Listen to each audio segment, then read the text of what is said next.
Bien. On est prêt? Bien, mesdames et messieurs, nous venons en près de 2 heures avec le président de la République, l'ensemble des groupes politiques de l'Assemblée nationale et du Sénat, les présidents de commission, d'échanger. La première des choses, c'est que naturellement, nous sommes rassemblés et que le pays est rassemblé face à ces actes de guerre qui sont contre toute la nation.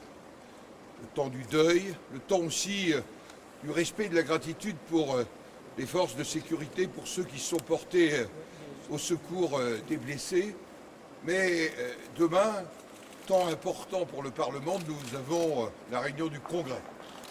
Nous entendrons l'expression du président de la République et en même temps, et nous l'avons souhaité, je l'ai souhaité, il faut que ce soit un temps de proposition. En effet, parallèlement à la compassion, il faut l'action. C'est ce qu'attend le pays et c'est ce qu'il souhaite. Et donc, à l'issue de cela, il y aura un débat. Ce débat, nous le retrouverons quelques jours après, à l'occasion de l'examen de la prorogation de l'état d'urgence. Prorogation de l'état d'urgence dont nous savons maintenant, il sera l'occasion aussi d'ajuster, d'adapter le texte de 1955.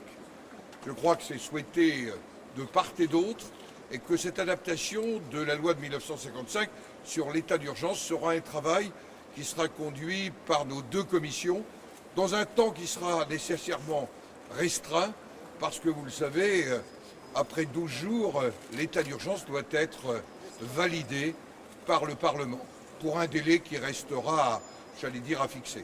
Voilà les points que nous avons abordés avec le président de la République. Je dois dire que le rassemblement est quelque chose d'essentiel. Nous sommes face à des actes de guerre contre toute la nation.